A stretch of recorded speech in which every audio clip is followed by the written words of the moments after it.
Welcome back to India Business Report. I'm Yogita Lamai in Delhi. India loves mobile phones and computers, but few brands are actually made in this country. Now the government is hoping to change that by introducing a new policy that promotes local electronics manufacturing and incentivize industries to set up here. Experts say it's a much needed move and warn that if local manufacturing isn't promoted, the country's import of electronics may top $300 billion by 2020, as Shilpa Kannan reports. The headquarters of one of India's biggest mobile phone makers, Micromax. But this unit is merely for servicing. The Delhi-based company manufactures its handsets in China, Taiwan and South Korea. The company is looking to use its low-cost model to expand in Europe and Africa. But why does an Indian company not make its products in India? Right now the constraints are so much that the ecosystem and the environment in India is really not conducive to mass manufacturing. So if you see, I mean, it's all about a complete ecosystem.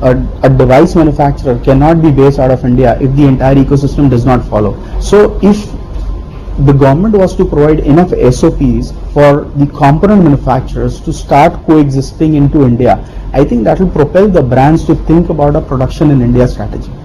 With more and more people buying televisions, refrigerators and air conditioners, India is an exciting market for companies.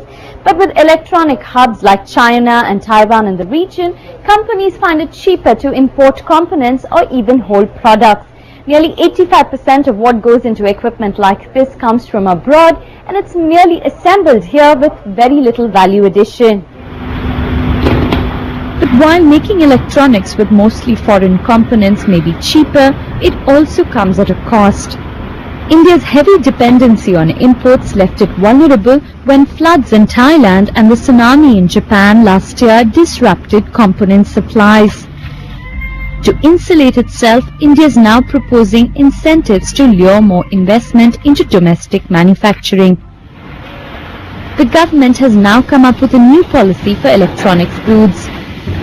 It's creating a fund for the sector to promote special clusters for manufacturing and give local firms a head start for big-ticket government orders.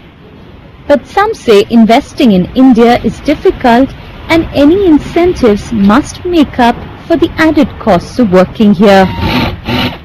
Anybody who's investing here is kind of disabled, not as enabled as maybe in some other parts of the world where the infrastructure is better, taxations are simple, doing business is simple. You can call it as a disability cost, which is fine. I mean, that's a part of the reality, and if government recognizes it and therefore reimburses and compensates that investor who is bold enough to come and invest here, it is a good development.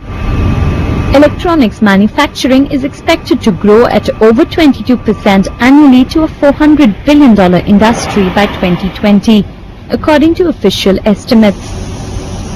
But to meet these targets, industry says investment is needed to establish a homegrown semiconductor plant, which so far doesn't exist.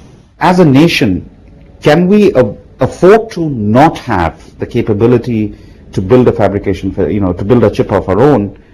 I think that's too high a price to pay. So between $6 to $8 billion for adding capability which the country will have for the next 20 years, I don't think that's too high a price to pay. Thanks to rising incomes, Indians are buying electronic products more than ever before. That's great news for the industry, but unless local manufacturing is built up, India's dependence on imports will only increase, and Made in India will remain a pipe dream.